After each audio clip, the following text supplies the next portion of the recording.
La qualification de la responsabilité de commandement et de supérieur hiérarchique tant chère au parquetier a été abandonnée. Vous pourrez en voir la quintessence à la page 26. Abandonnée et remplacée par la complicité prévue aux articles 19 et 20 du Code pénal. Qu'est-ce que l'article 19 dit?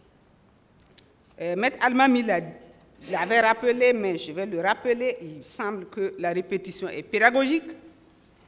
L'article 19 dit « La complicité est la participation d'un individu en pleine connaissance de cause à un crime ou à un délit dont un autre est l'auteur principal. » Les complices d'un crime ou d'un délit sont punis des mêmes peines que les auteurs principaux.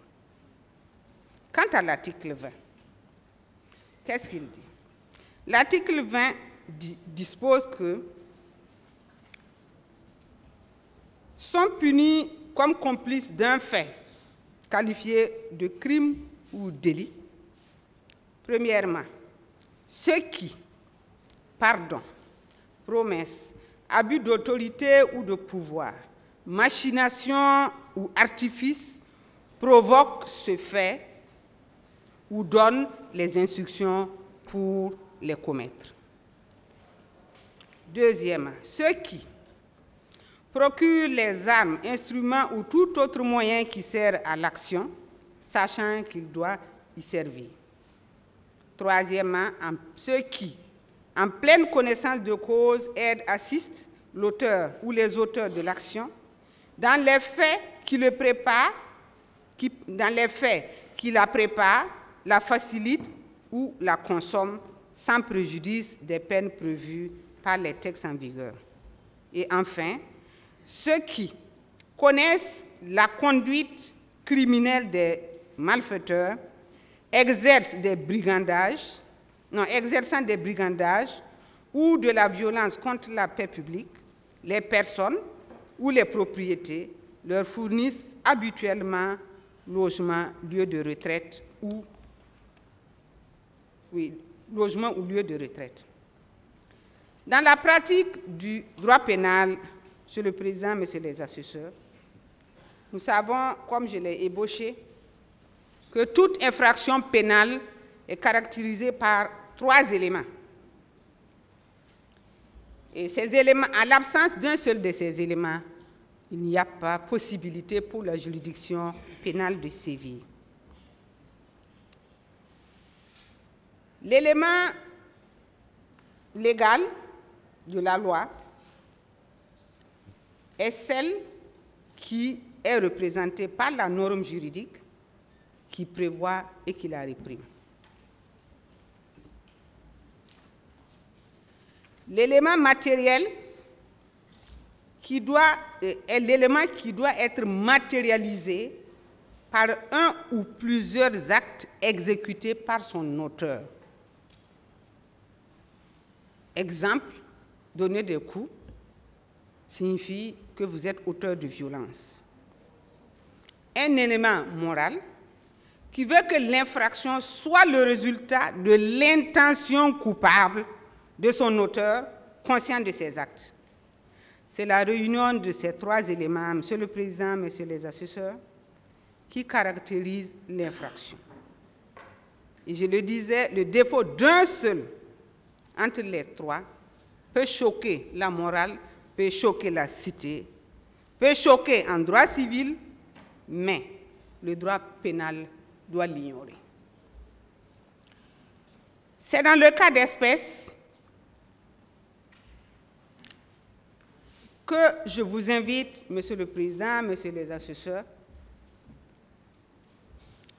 à répondre silencieusement au fond de votre conscience à 2 questions préalables. De qui le capitaine Moussa Dadis Camara est complice? Qu'est-ce qu'il a fait portant acte de complicité tel que décrit à l'article 20.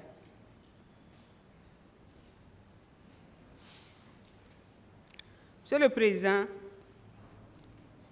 aux réponses que vous donnerez à ces deux questions, vous ne serez pas très loin de la vérité. La motivation de l'ordonnance de renvoi en ce qui concerne la complicité de meurtre et d'assassinat reproché au capitaine Dadis Moussa Camara se trouve à la page 30 de la dite ordonnance que je vous demande l'autorisation de lire. Attendu qu'il ressort des pièces versées au dossier que Dadis Camara avait en pleine connaissance de cause des crimes commis par les forces de défense et de sécurité et la garde présidentielle placée sous son commandement le 28 septembre 2009. Monsieur le Président, je suis à me demander c'est quelle pièce qui l'atteste. Je n'ai pas eu le bonheur, lorsqu'on m'a communiqué le dossier en septembre 2022, de trouver de telles pièces. Ces pièces, par qui elles ont été versées? Mystère et boule de gomme. Dans quelles circonstances ces pièces ont été versées? Monsieur le Président, il est essentiel que le parquet nous explique de façon, en français simple, comment des pièces qui n'ont pas été communiquées aux parties, dont on ne connaît pas la provenance, peuvent devenir des pièces à conviction, susceptibles d'emporter la conviction d'un juge. Il apparaîtra même aux non-avertis, et c'est de notoriété publique, que le 28 septembre 2009, le capitaine Moussa Dadis Camara n'est pas sorti et n'a eu aucune possibilité de sortir du camp Alpha Yaya Diallo, où il a ses quartiers, pour participer à quoi que ce soit, qu'il n'a donné aucune instruction à qui que ce soit, même pas aux forces de défense et de sécurité pour aller au stade ou ailleurs. Pas plus, Monsieur le Président, Messieurs les assesseurs, qu'il n'a incité ou fourni des moyens à qui que ce soit pour permettre à ces personnes de commettre les infractions pour lesquelles il comparaît devant vous. Alors, la question la plus simple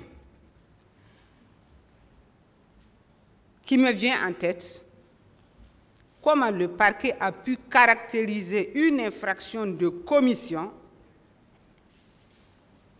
sans éléments matériels?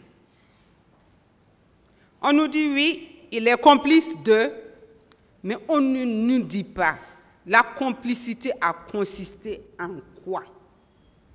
Parce que l'article 20, c'est un article qui est très clair, qui dit ce qui doit être pour qu'il y ait complicité. Mais non, nous n'avons pas eu droit à cette démonstration et je le trouve dommage.